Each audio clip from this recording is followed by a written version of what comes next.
வணக்கம் நண்பர்களே, welcome back to epic life. நான் உங்கள் வெற்றி கூட்டாளி. நம்மளை சுற்றி இருக்கக்கூடிய மக்கள் ரொம்ப முக்கியமானவங்க. ஏன்னா அவங்க நம்மளை டைரெக்டாக இன்ஃப்ளூயன்ஸ் பண்ணுறதுக்கான வாய்ப்புகள் அதிகம். ஒரு கோட்டு நீங்கள் கேள்விப்பட்டிருக்கலாம். நீங்கள் 5 அறிவாளிகளோடு சுற்றிக்கிட்டு இருந்தீங்கன்னா நீங்கள் 6வது அறிவாளியாக இருப்பீங்க.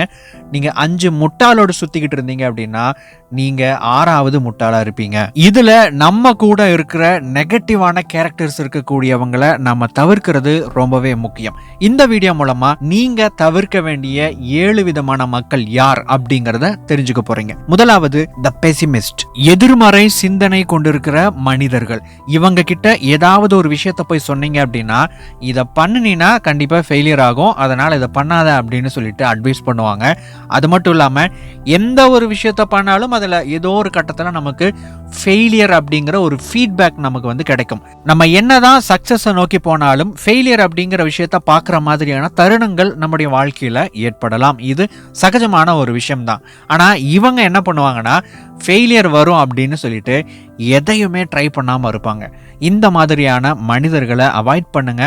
ஏன்னா இவங்களுடைய கேரக்டர் நம்மளை இன்ஃப்ளூயன்ஸ் பண்ண ஆரம்பிச்சுது அப்படின்னா நாமும் நிறைய விஷயங்களை ட்ரை பண்ணாமல் விடுறதுக்கு வாய்ப்புகள் அதிகம். இரண்டாவது த காசிப்பர், கிசு கிசு பேசுகிறவங்க. அவங்கள பற்றி இவங்களை பற்றி மற்றவங்கள பற்றி எல்லாம் நம்மக்கிட்ட சொல்லுவாங்க, நம்மளை பற்றி மற்றவங்க கிட்ட போய் சொல்லுவாங்க.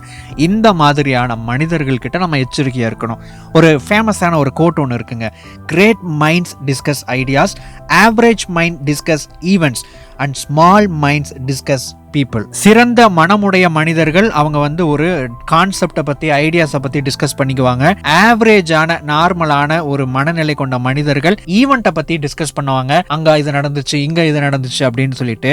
ஆனால் இந்த குறுகிய மனப்பான்மை கொண்ட மனிதர்கள் மக்களை குறித்து பேசுவார்கள். அவங்களுக்கு ஏதாச்சும் இவங்களுக்கு ஏதாச்சும் அப்படின்னு சொல்லிட்டு மக்களை பற்றி டிஸ்கஸ் பண்ணுவாங்க. இந்த மாதிரியான மனிதர்களையும் நீங்கள் தவிர்க்க வேண்டும். இந்த இடத்துல அவாய்ட் பண்றது அப்படின்னா என்ன அப்படின்னு நம்ம முதல்ல புரிஞ்சுக்கணும் பிராக்டிக்கலா. ஏன்னா சில நேரத்தில் நாம அவாய்ட் பண்ண முடியாத மனிதர்களாக கூட இந்த கேரக்டர்ஸ் இருக்கக்கூடிய மனிதர்கள் இருக்கலாம். நம்ம நெருங்கிய உறவினர்களாகவோ நண்பர்களாகவோ இருக்கலாம். அப்படி இருக்கும் பட்சத்தில் அவங்களுடைய கேரக்டர், அவங்களுடைய ஐடியாஸ், அவங்களுடைய மைண்ட் செட் இது எதுவுமே உங்களை இன்ஃப்ளூயன்ஸ் பண்ணாதபடிக்கு நீங்க பாதுகாத்துக்கணும். மூணாவது த கம்ப்ளைனர், எல்லாத்த பத்தியும் குறை சொல்லிக்கிட்டே இருப்பாங்க, கம்ப்ளைண்ட் பண்ணிக்கிட்டே இருப்பாங்க.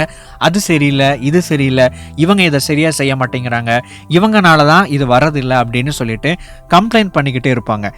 நான்காவது த கண்ட்ரோலர், ஒருத்தங்க உங்களை கண்ட்ரோல் பண்றதுக்கு ட்ரை பண்றாங்களா, யாராவது ஏதாவது ஒரு விதத்தின் மூலமா அது எமோஷனலாகவோ அல்லது ஏதாவது ஒரு விதத்துல பிளாக்மெயில் பண்ணியோ அல்லது ஏதாவது ஒரு தேவையை முன் வச்சோ யாராவது உங்களை கண்ட்ரோல் பண்றாங்க அப்படின்னா அவங்க கிட்ட எச்சரிக்கையா இருங்க. காரணம் என்ன அப்படின்னா அவங்களுடைய சுயநலத்துக்காக உங்களை அவங்க முழுமையாக கண்ட்ரோல் பண்றதுக்கான வாய்ப்புகள் அதிகம். ஐந்தாவது மணி கிராபர், நம்ம கிட்ட இருக்கக்கூடிய பணத்தை எப்படியாவது கொஞ்சம் கறந்துட்டு போலாம் அப்படிங்கிற எண்ணம் கொண்டவங்க நம்ம கூடவே இருக்கலாம். நம்ம நெருங்கிய நண்பர்களாக கூட இருக்கலாம். ஏதாவது ஒரு சிச்சுவேஷனை ஏதாவது ஒரு காரணத்தை சொல்லி கொஞ்சம் பணத்தை நம்ம வாங்கிட்டு போக முடியுமா அப்படிங்கிற ஒரு எண்ணத்தோடவே இருப்பாங்க. பொதுவாக இந்த மாதிரி கேரக்டர் இருக்கிறவங்கள தண்ட செலவு செய்யறவங்க இருக்கிறதுக்கு வாய்ப்பு இருக்கு. அவங்க வீண் செலவு செய்யறதுக்கு உங்களுடைய பணத்தை மொய் வைக்கிறதுக்கு ட்ரை பண்ணுவாங்க. அந்த மாதிரி இருக்கிறவங்க கிட்ட ரொம்பவே எச்சரிக்கையா இருங்க. ஆறாவது ஜெலஸ் ஹேட்டர்ஸ், பொறாமை கொண்டவங்களும் அதே சமயம் பொறாமையின் காரணமாக உங்க மேல வெறுப்பு காட்டுறவங்க சில பேர் இருக்கலாம். இந்த மாதிரி இருக்கிறவங்க கிட்ட ரொம்பவே எச்சரிக்கையா இருங்க. காரணம் என்ன அப்படின்னா இந்த லிஸ்ட்ல பார்த்த மற்ற எல்லாருமே உங்களை இன்டைரக்டாவோ அல்லது டைரக்டாவோ உங்களை ஏதாவது ஒரு அஃபெக்ட் பண்றதுக்கு வாய்ப்புகள் இருக்கு. ஆனா இந்த மாதிரி பொறாமை குணம் கொண்ட உங்களை வெறுக்கிற கேரக்டர் இருக்கக்கூடிய மக்கள் சில நேரத்துல டைரக்டாவே உங்களுக்கு எதிராக ஏதாவது சில விஷயங்களை செய்யறதுக்கான வாய்ப்புகள் அதிகம். ஏழாவது the energy vampire. Energy vampire அப்படின்னா ஆற்றலை உறிஞ்சு எடுக்கக்கூடிய ரத்த கேட்டரி. அதாவது இவங்க என்ன பண்ணுவாங்கன்னா நம்மளுடைய எனர்ஜியை ஃபுல்லா உறிஞ்சிட்டு நம்மளை அப்படியே டவுன் பண்ணி விட்டுருவாங்க. நம்ம அப்படியே ஒரு மாதிரி டல்லாயிருவோம், ஒரு மாதிரி சோகமாயிருவோம். சில பேர் நெகட்டிவான ஒரு மைண்ட் செட்டில் இருப்பாங்க.